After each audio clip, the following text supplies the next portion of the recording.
Hello students, welcome. आज का अपना टॉपिक क्या है? Physical properties of amine. ठीक है, आज हम क्या स्टार्ट करेंगे? Physical properties of amine.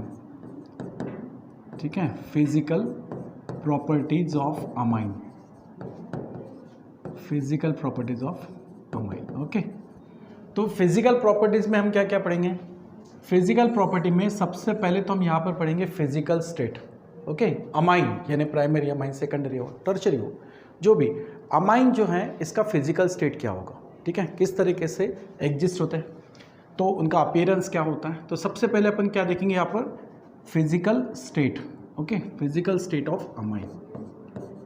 पहला फिजिकल प्रॉपर्टी हमें क्या देखना है इसमें? Physical state, physical state of amine.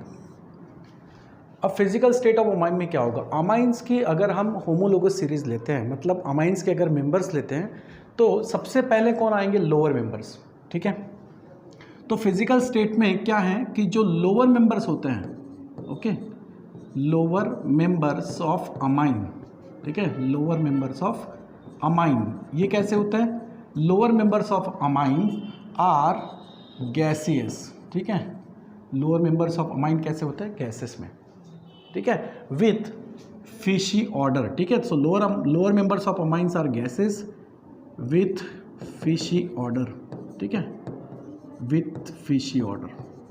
ठीक है, रॉ फिश जो है उनके जैसा एक स्मेल उसका होता है, ऑर्डर होता है। ठीक है, तो लोअर मेंबर्स ऑफ अमाइन कैसे होते हैं? गैसेस में, और जिनका एक फिशी ऑर्डर होता है। ठीक है, उसके बाद जैसे हम होमोलोगस सीरीज में आगे बढ़ेंगे तो हमें कुछ मिडल मेंबर्स भी मिलेंगे। ठीक है, तो लोअर मेंबर्स जो हैं वो क्या मिले आपको? गैसेस स्टेट में दिखाई देंगे। ठीक है, तो lower members are gases with fishy order.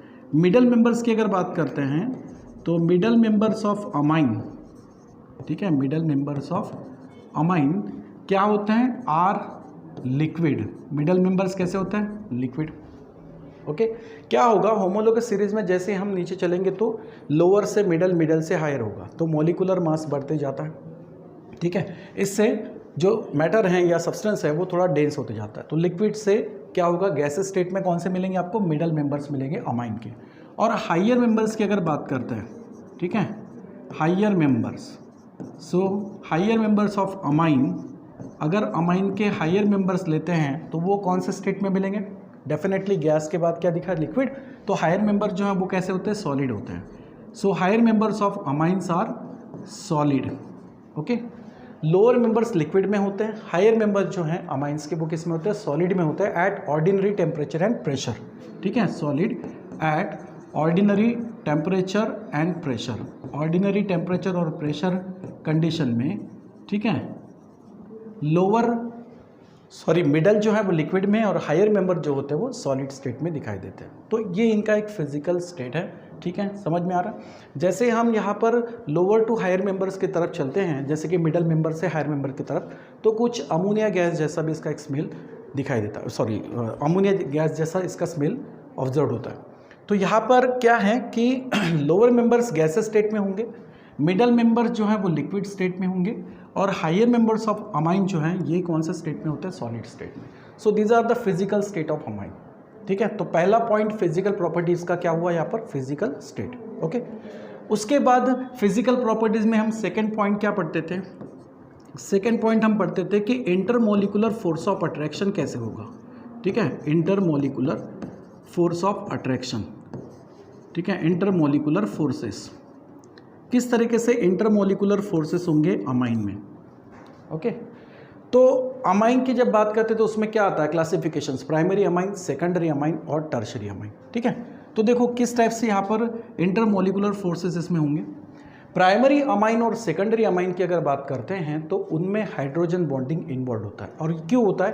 क्योंकि अमाइन में एक्चुअली नाइट्रोजन और हाइड्रोजन के बीच जो बॉन्ड है ये पोलर बॉन्ड होता है। ठीक है, समझ में आ रहा है? सो ड्यू टू, ठीक है, due to polar NH bond. ठीक है, due to polar NH bond. ठीक है, इनके बीच में क्या होता है? नाइट्रोजन और हाइड्रोजन के बीच जो बॉन्ड है वो पोलर होता है, पोलैरिटी डेवलप होती है। ठीक है, नाइट्रोजन पर पार्शियली नेगेटिव और हाइड्रोजन पे क्या होगा? पार्शियली पॉजिटिव चार्ज डेवलप होगा। So due to this polar NH bond the intermolecular force of attraction between the primary and secondary amine is hydrogen bonding. यहाँ पर क्या होता है, हाइड्रोजन बॉन्डिंग होता है। So due to the polar nature of NH bond, ठीक है, there is hydrogen bonding, ठीक है, देयर इज हाइड्रोजन बॉन्डिंग, यहाँ पर हाइड्रोजन बॉन्ड होता है, ठीक है। So there is hydrogen bond, ठीक है, बिटवीन प्राइमरी, ठीक है, between primary and secondary amine, ठीक है। प्राइमरी और सेकेंडरी अमाइंस में, ठीक है, प्राइमरी एंड सेकेंडरी अमाइंस में क्या होता है, यहाँ पर हाइड्रोजन बॉन्डिंग होता है। वो क्यों होता है, बिकॉज नाइट्रोजन और हाइड्रोजन के बीच जो बॉन्ड है उसमें पोलैरिटी होती है, ठीक है। अब देखो, जैसे कि अगर हम प्राइमरी अमाइंस की बात करते हैं, ठीक है, तो प्राइमरी अमाइन में क्या होगा, नाइट्रोजन जो है ये एक तरफ अल्किल से अटैच होगा, ठीक है, और बाकी 3 बॉन्ड नाइट्रोजन के किसके साथ होंगे, हाइड्रोजन के साथ में। तो प्राइमरी अमाइन की अगर बात करते हैं, सॉरी 2 हाइड्रोजन्स होंगे, ठीक है, यहाँ पर एक अल्किल और 2 क्या होंगे इसमें, हाइड्रोजन्स, ठीक है। अल्किल के साथ में यहाँ पर होंगे 2 हाइड्रोजन्स, सॉरी नाइट्रोजन के साथ में एक अल्किल ग्रुप और 2 क्या होंगे, हाइड्रोजन्स, ठीक है, RNH2 जिसको बोलते हैं प्राइमरी अमाइन। अब प्राइमरी अमाइन में नाइट्रोजन के साथ में क्या है, 2 हाइड्रोजन्स हैं, तो यहाँ पर 2 बॉन्ड्स आपको पोलर मिलेंगे, एक नाइट्रोजन और इस हाइड्रोजन के बीच में, उसी तरीके से ये नाइट्रोजन और इस हाइड्रोजन के बीच में। तो अगर प्राइमरी अमाइंस का और अगर कोई मॉलिक्यूल्स अगर लेते हैं, तो उन मॉलिक्यूल्स में पहले और दूसरे मॉलिक्यूल्स में क्या ऑब्जर्व होगा, हाइड्रोजन बॉन्डिंग। क्यों, नाइट्रोजन्स पे क्या आएगा यहाँ पर पार्शियली, ठीक है, नाइट्रोजन्स पे आता है इलेक्ट्रोनेगेटिविटी डिफरेंस की वजह से पार्शियली निगेटिव चार्ज, और हाइड्रोजन्स पे क्या आता है, पार्शियली पॉजिटिव चार्ज, ठीक है। सो पार्शियल निगेटिव और पार्शियली पॉजिटिव चार्ज होगा। उसी तरीके से इस हाइड्रोजन्स पे भी आएगा partially positive charge.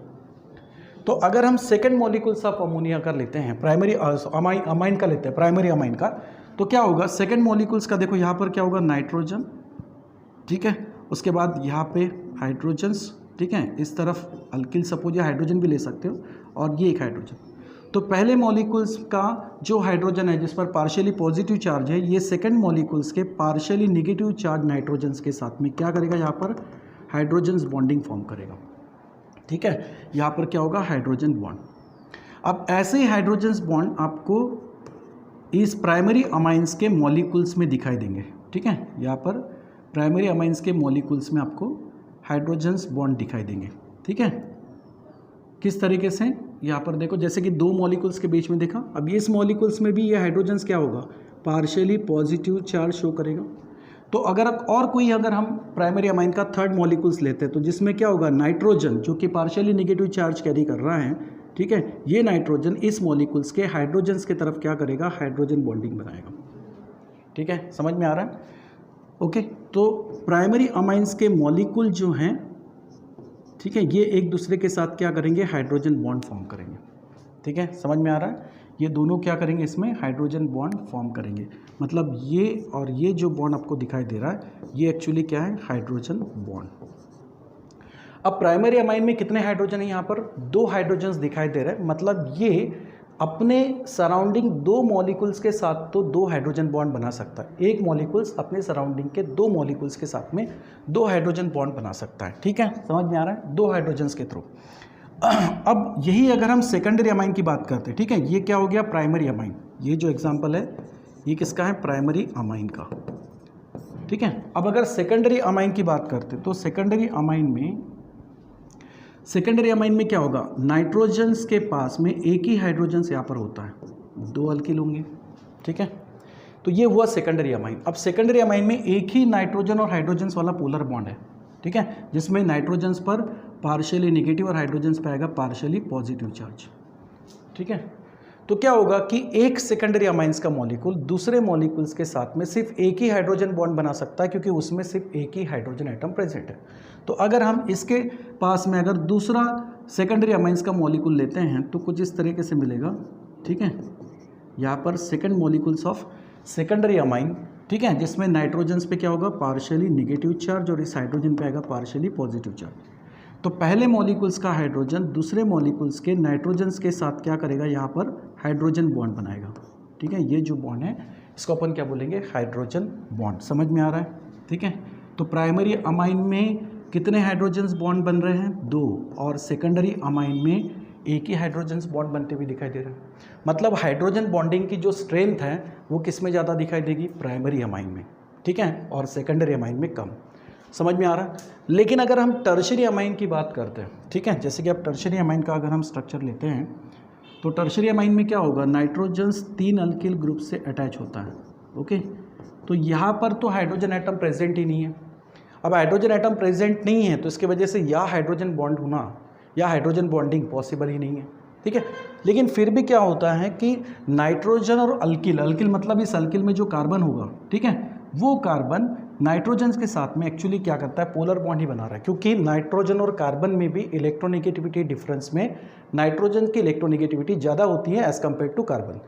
So that's why यहाँ पर भी पोलैरिटी डेवलप होगी, ठीक है, लेकिन हाइड्रोजन बॉन्डिंग होना पॉसिबल नहीं है। तो ऐसे केस में क्या होता है, एक टर्शरी अमाइन का दूसरे टर्शरी अमाइंस के साथ में, ठीक है, क्या हो सकता है, यहाँ पर डायपोल डायपोल इंटरेक्शन ही पॉसिबल होता है, ठीक है। अगर हम टर्शरी अमाइन की बात करते हैं तो टर्शरी अमाइन में, ठीक है, टर्शरी अमाइंस के केस में, टर्शरी अमाइंस के केस में यहाँ इन दोनों के बीच जो फोर्स ऑफ अट्रैक्शन होगा, ठीक है, वो फोर्स ऑफ अट्रैक्शन क्या हो सकता है, डायपोल डायपोल अट्रैक्टिव फोर्स होगा। इनमें तो हाइड्रोजन बॉन्डिंग है, लेकिन टर्शरी अमाइन में क्या होगा, यहाँ पर dipole dipole force of attraction, ठीक है, dipole dipole force of attraction होता है।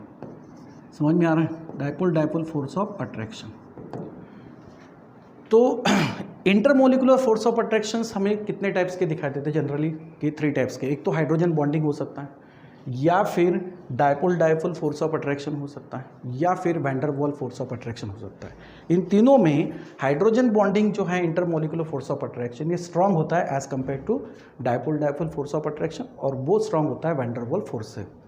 तो यहाँ से एक पिक्चर तो क्लियर हो गया, ठीक है। क्या क्लियर होता है कि प्राइमरी अमाइन में हाइड्रोजन बॉन्डिंग जो है स्ट्रेंथ ज़्यादा, उसके ग्रेटर एक्सटेंट में यहाँ पर हाइड्रोजन बॉन्डिंग हो रहा है, क्योंकि 2 हाइड्रोजन्स अवेलेबल है प्राइमरी अमाइन पे, तो इसके वजह से इसमें हाइड्रोजन बॉन्डिंग की स्ट्रेंथ ज़्यादा होगी। सेकेंडरी अमाइन में उससे कम होगा। टर्शरी अमाइन में तो हाइड्रोजन बॉन्डिंग पॉसिबल ही नहीं है, ठीक है, मतलब वहाँ पर होगा तो क्या, dipole dipole force of attraction होगा, और वो किस वजह से, because of due to NC polar bond. Nitrogen और कार्बन में जो पोलर बॉन्ड बनता है, पोलैरिटी बनती है, उसकी वजह से वह dipole dipole force of attraction हो सकता है, ठीक है। तो इंटरमोलिकुलर फोर्स ऑफ अट्रैक्शन समझ में आया।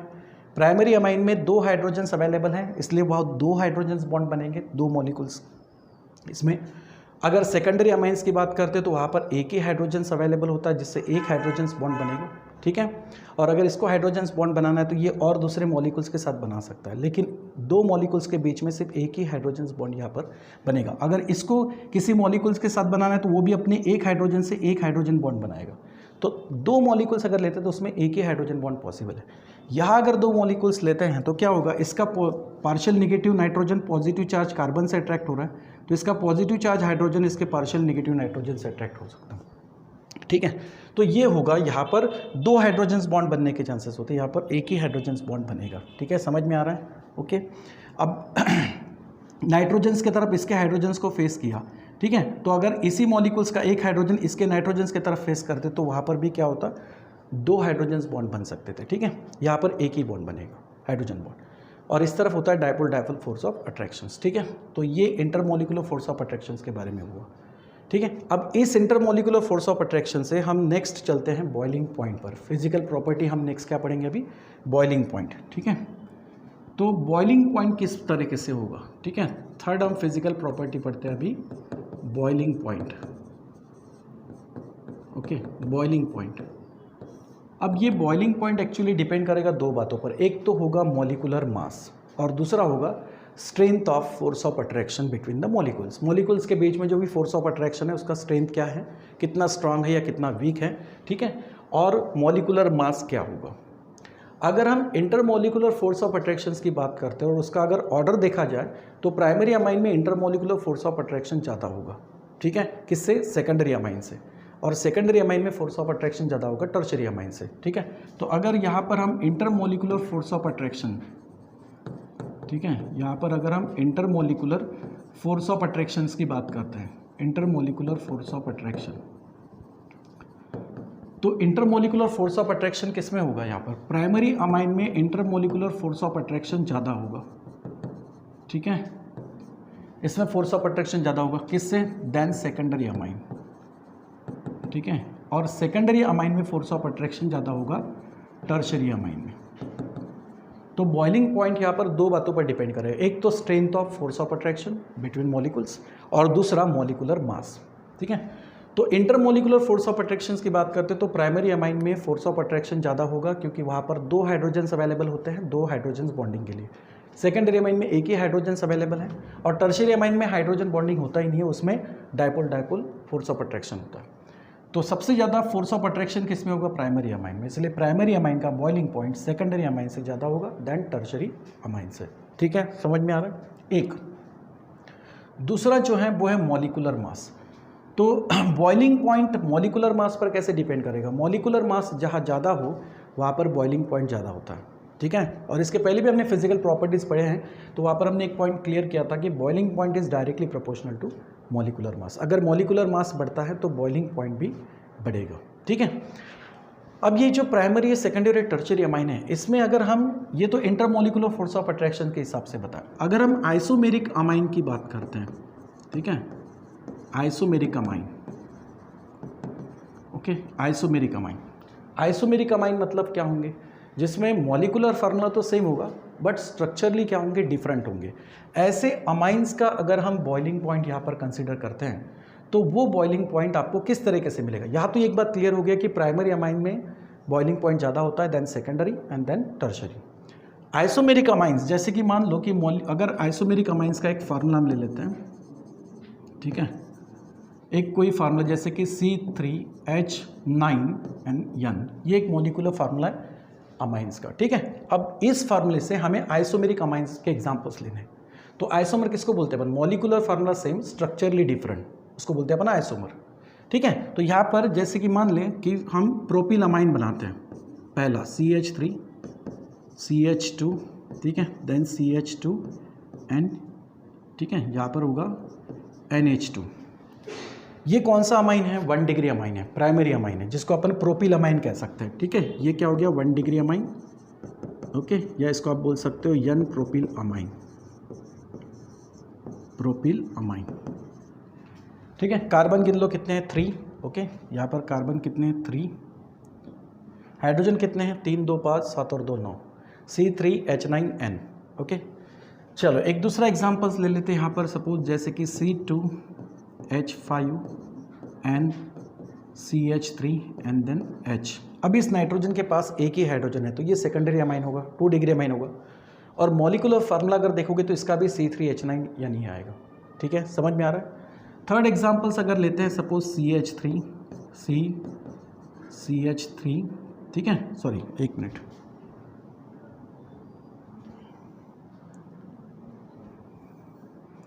थर्ड एग्जांपल जैसे कि नाइट्रोजन है, ठीक है, और ये नाइट्रोजन मान लेते हैं कि आप 3 अल्किल ग्रुप से अटैच है और वो सपोज मिथाइल होंगे, N, यहाँ पर CH3, इस तरफ भी CH3 और यहाँ पर भी CH3, तो ये हो गया टर्शियरी अमाइन।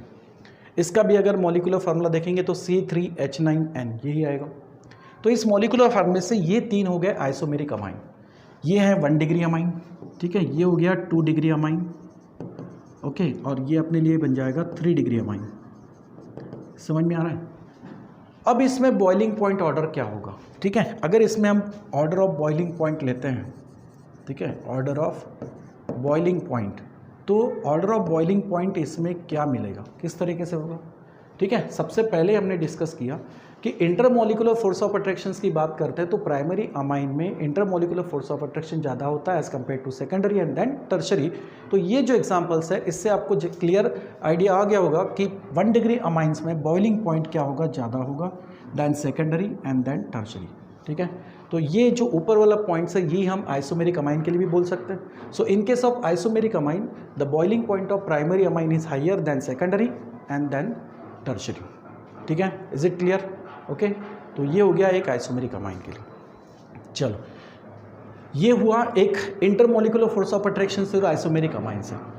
दूसरा ये ठीक है, समझ में आ रहा है, ये एक पॉइंट नोट करना है आपको, ठीक है।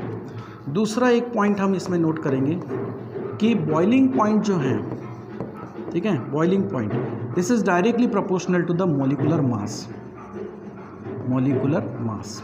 ओके, तो अगर हम होमोलोगस सीरीज अगर अमाइंस की लेते हैं तो जिसमें कार्बन की चेन बढ़ेगी, सपोज, ठीक है, नाइट्रोजन्स को मान लो कि अगर उस तरफ अल्किल ग्रुप अटैच है तो अल्किल में कार्बन की चेन लॉन्गेस्ट भी हो सकती है। तो अगर कार्बन की चेन बढ़ती हैं तो मॉलिक्यूलर मास भी क्या होगा, उसमें बढ़ते जाएगा। ठीक है, समझ में आ रहा है। So boiling point is directly proportional to molecular mass. अब मान लो कि आपको अगर अमाइंस के 2 एग्जांपल्स दिए हैं और उसमें अगर आपको ऑर्डर बॉइलिंग पॉइंट पूछा है किसका ज़्यादा होगा, तो क्या कंसिडर करना उसमें, मॉलिक्यूलर मास। होमोलोगस सीरीज होनी चाहिए, ठीक है। जैसे कि प्राइमरी अमाइंस के हम डिफरेंट मेंबर्स ले सकते हैं, सेकेंडरी अमाइंस के ले सकते हैं, टर्शियरी अमाइन के ले सकते हैं। तो प्राइमरी अमाइंस के अगर आपके पास अगर डिफरेंट मेंबर है और उसमें अगर मॉलिक्यूलर मास बढ़ते हुए दिखाई दे रहा है तो डेफिनेटली बॉइलिंग पॉइंट भी क्या होगा, बढ़ेगा। जैसे कि methyl amine, ethyl amine, propyl amine, ये सब प्राइमरी अमाइन के एग्जांपल्स होंगे। लेकिन उन एग्जांपल्स में, उन होमोलोगस सीरीज में कार्बन की चेन बढ़ेगी जिससे मॉलिक्यूलर मास बढ़ेगा, और मॉलिक्यूलर मास बढ़ने की वजह से बॉइलिंग पॉइंट भी क्या होगा, ज़्यादा होगा। समझ में आ रहा है, ठीक है। तो 2 पॉइंट्स यहाँ पर क्लियर हो गए, एक तो इंटरमोलिकुलर फोर्स ऑफ अट्रैक्शन से, एक आइसोमेरिक अमाइन, जो कि आप इससे भी एक्सप्लेन कर सकते हो, और दूसरा है boiling point is directly proportional to molecular mass. Okay, clear हो गया, समझ में आ रहा। अब अगर हम नेक्स्ट चलते हैं कि अगर बॉइलिंग पॉइंट ऑर्डर हमें अगर अमाइंस के साथ साथ कुछ और अदर कंपाउंड्स के बारे में भी पूछा, ठीक है, जैसे कि अगर हम अल्केन, ठीक है, अमाइन,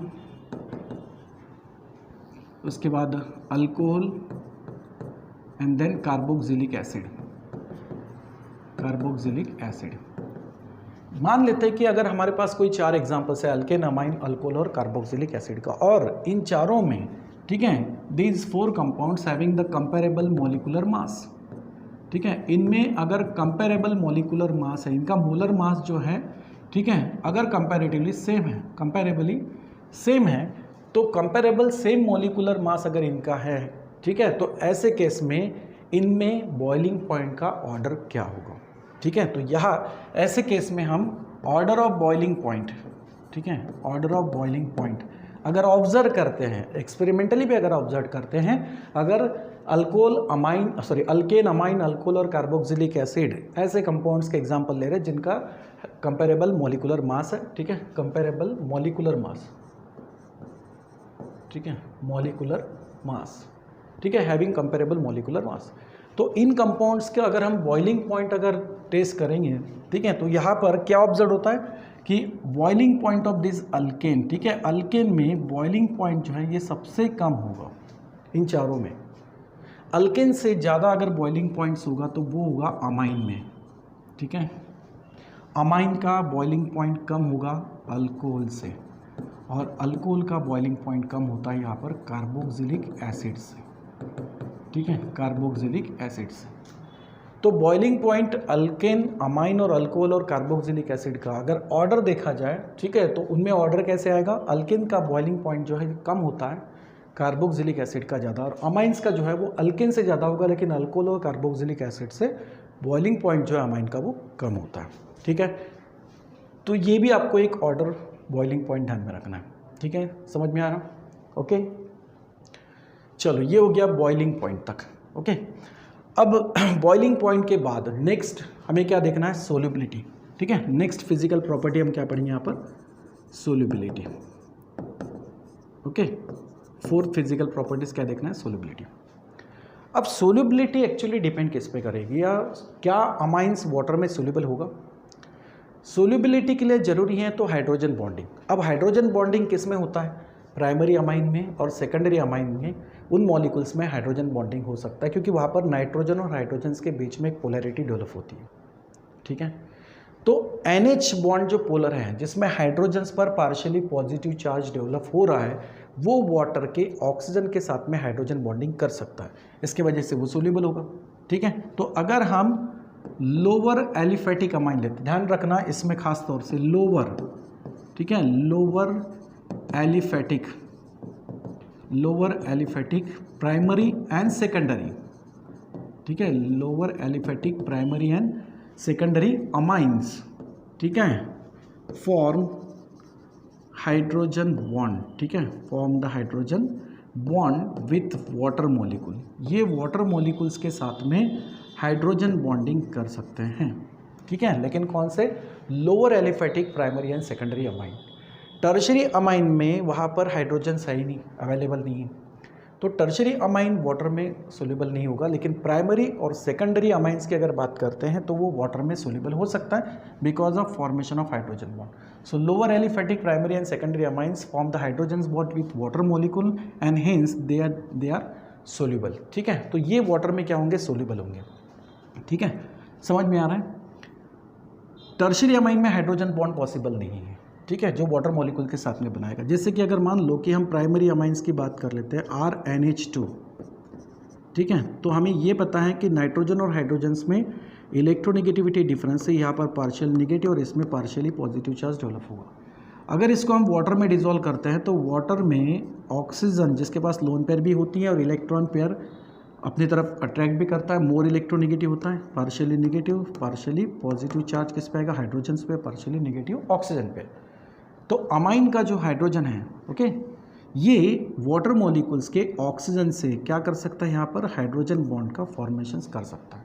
समझ में आ रहा है, यहाँ पर हाइड्रोजन बॉन्डिंग बन सकती है। ठीक है, समझ में आ रहा है। तो अमाइंस का प्राइमरी अमाइन हो या इसी तरीके से आप सेकेंडरी अमाइन भी ले सकते हो, जिसमें हाइड्रोजन्स तो है, सेकेंडरी अमाइन में एक तो हाइड्रोजन होगा, तो वो वाटर मॉलिक्यूल्स के साथ क्या करेगा, यहाँ पर हाइड्रोजन्स बॉन्ड बना सकता है। इसी हाइड्रोजन्स बॉन्ड के वजह से, ठीक है, इसी हाइड्रोजन बॉन्डिंग के वजह से, ठीक है, सो ड्यू टू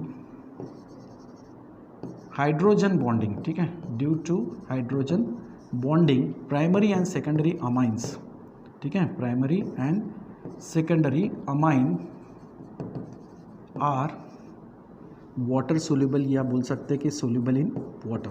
ठीक है, ये वाटर में क्या होंगे, सोल्यूबल होंगे। Tertiary amine does not have hydrogen atoms, ठीक है, to make the hydrogen bonding with water, and that's why tertiary amine is not dissolved in water, but primary and secondary amines are easily dissolved into the water because of they have the ability to make the hydrogens bond। ठीक है, समझ में आ रहा है। तो aliphatic amines के लिए तो ठीक है, लेकिन जहाँ तक हम अगर एरोमेटिक अमाइंस की बात करते हैं, और इनका खास मैंने कहा था, क्या वर्ड रखा यहाँ पर, लोअर मेंबर्स अगर लेते हो तो यहाँ पर आपको सोल्युबिलिटी दिखाई देगी, यानी सोल्युबल कुछ ना कुछ होगा। लेकिन अगर इनके हायर मेंबर्स लेते हैं, ठीक है, अगर इनके हायर मेंबर्स लेते हैं, सो हायर मेंबर्स ऑफ, ठीक है, higher members are not soluble in water. Higher members तो वाटर में सोल्यूबल नहीं होंगे, are not soluble in water. ठीक है, जैसे कि फॉर एग्जांपल अगर हम ब्यूटिल अमाइन की बात करते हैं, ब्यूटिल अमाइन या ब्यूटिल अमाइन, जिसमें 4 कार्बन होंगे या इससे भी ज़्यादा आगे हो सकते हैं। ठीक है, तो ब्यूटिल अमाइन जिसमें 4 या 4 से ज़्यादा कार्बन्स अगर है, तो ऐसे हायर मेंबर्स अमाइन के वाटर में सोल्यूबल नहीं होंगे। क्यों नहीं होंगे, इसके पीछे रीज़न क्या है कि अगर हायर मेंबर्स बढ़ते हैं तो वहाँ पर हाइड्रोफोबिक पार्ट, यानी हाइड्रोकार्बन वाला पार्ट जो है वो बढ़ता है, और हाइड्रोकार्बन वाला पार्ट अगर इंक्रीज होगा, हाइड्रोफोबिक पार्ट अगर इंक्रीज होता है तो सोल्यूबिलिटी डिक्रीज होती है। ठीक है, समझ में आ रहा है। So higher members are not soluble in water, for example butyl amine, और ये क्यों होता है, because of increase in hydrocarbon part. ठीक है, तो यहाँ पर सोल्यूबिलिटी डिक्रीज होगी। ठीक है, सोल्यूबिलिटी क्या होगी, सोल्यूबिलिटी डिक्रीज होगी, solubility decrease with increase of, ठीक है, with increase of hydrophobic part. ठीक है, हाइड्रोफोबिक पार्ट, हाइड्रोफोबिक पार्ट मतलब क्या, हाइड्रोकार्बन पार्ट। ठीक है, अगर हाइड्रोकार्बन वाला पार्ट्स बढ़ता है, कार्बन की चेन अगर उसमें बढ़ती है, हाइड्रोफोबिक पार्ट अगर इंक्रीज होता है तो सोल्यूबिलिटी क्या होगी, यहाँ पर डिक्रीज होगी। ठीक है, समझ में आ रहा है। इसीलिए इसके हायर मेंबर्स की अगर बात करते हैं तो they are not soluble in water, lower member जहाँ तक सोल्यूबल हो सकते हैं। ठीक है, समझ में आ रहा है। तो ये है एलिफेटिक अमाइंस के लिए। ठीक है, अगर हम एरोमेटिक अमाइंस की बात करते तो एरोमेटिक अमाइंस में क्या होता, ठीक है,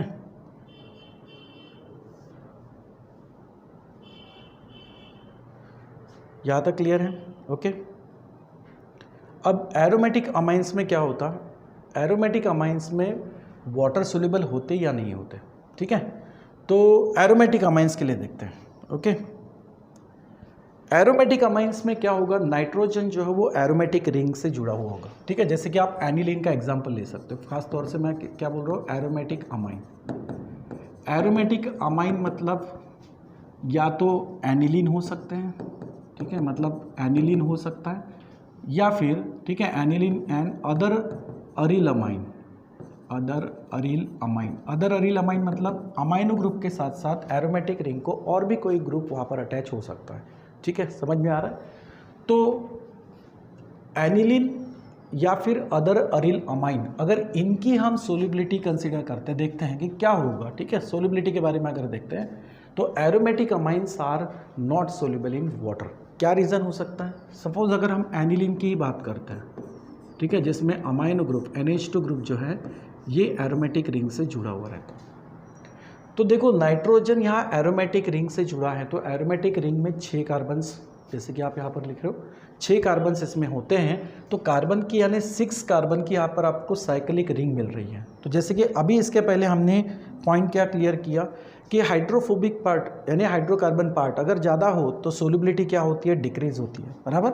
सोल्युबिलिटी क्या होती है यहाँ पर? डिक्रीज होती है with increase of hydrophobic part, ठीक है। हाइड्रोकार्बन पार्ट जो है वो अगर बढ़ता है, कार्बन की चेन अगर ज़्यादा हो तो सोल्युबिलिटी बहुत कम होती है। 4 या 4 कार्बन से भी ज़्यादा अगर चले तो सोल्युबिलिटी बहुत कम हो जाएगी। तो ये अगर हम एनिलीन के केस में देखते हैं तो यहाँ पर आपको क्या दिखाई दे रहा है? 6 कार्बन की आपको साइक्लिक रिंग दिखाई दे रही है, समझ में आ रहा है। तो ये हाइड्रोकार्बन पार्ट जो हैं या हाइड्रोफोबिक पार्ट जो हैं, ठीक है, दिस हाइड्रोफोबिक पार्ट, ये जो हाइड्रोफोबिक पार्ट है, ठीक है,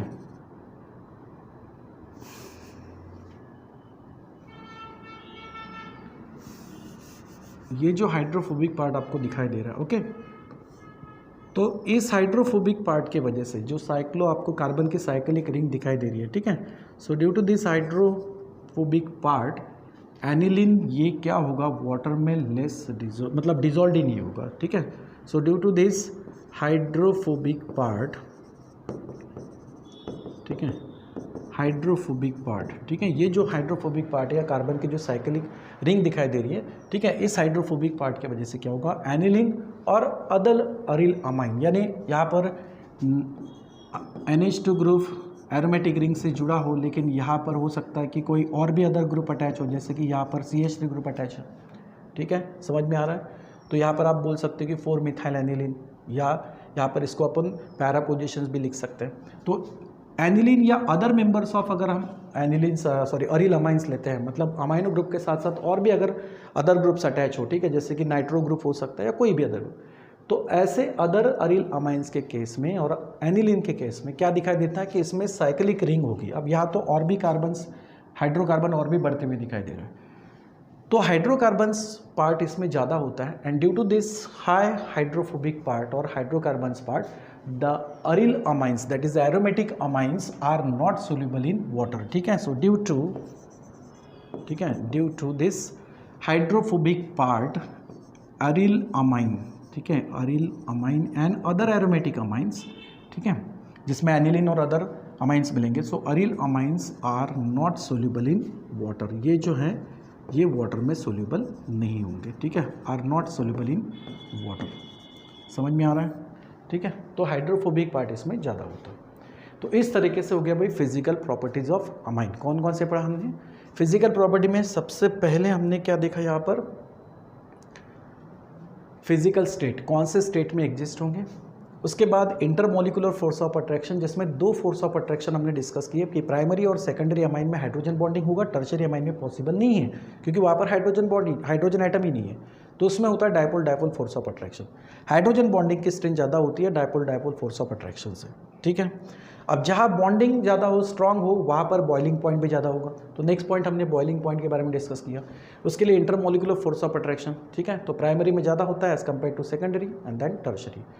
अब आइसोमेरिक अमाइंस में हमने लिया molecular formula same, structurally different, तो जिसमें पहला जो है 1 डिग्री अमाइन, दूसरा 2 डिग्री और तीसरा 3 डिग्री अमाइन है। तो 1 डिग्री अमाइन का तो बॉइलिंग पॉइंट ज़्यादा ही होगा, ठीक है। सेकेंड बॉइलिंग पॉइंट हमने डिस्कस किया विथ मॉलिकुलर मास, अगर मॉलिकुलर मास ज़्यादा है तो बॉइलिंग पॉइंट भी ज़्यादा होगा, ठीक है। उसके बाद हमने देखा कि अगर कुछ कंपाउंड्स दिए हैं alkane, amine, alcohol, carboxylic acid, और इसमें अगर ऑर्डर पूछा है बॉइलिंग पॉइंट का, तो ये ऑर्डर आपको ध्यान में रखना है, ठीक है। और उसके बाद हमने पढ़ा सोलिबिलिटी। तो सोलिबिलिटी वहाँ पॉसिबल होगी जहाँ पर हाइड्रोजन बॉन्ड बनना पॉसिबल है, वो प्राइमरी या सेकेंडरी एलिफेटिक अमाइन में तो पॉसिबल होता है, टर्शियरी अमाइन में तो हाइड्रोजन है ही नहीं, एटम नहीं है। Hydrogen atom. और अगर हम एरोमेटिक अमाइंस की बात करते तो उसमें हाइड्रोफोबिक पार्ट या हाइड्रोकार्बन पार्ट बहुत ज़्यादा होता है, जिससे इसका वाटर में सोलिबिलिटी पॉसिबल नहीं, सोल्यूबल होना पॉसिबल ही नहीं है। ठीक है, तो इस तरीके से बेटा ये हुई है फिजिकल प्रॉपर्टीज़ ऑफ अमाइन। ठीक है, समझ में आया? ओके, तो यहाँ तक आपका आज का पार्ट हुआ फिजिकल प्रॉपर्टीज़ ऑफ अमाइन। ठीक है बेटा, चलो थैंक यू।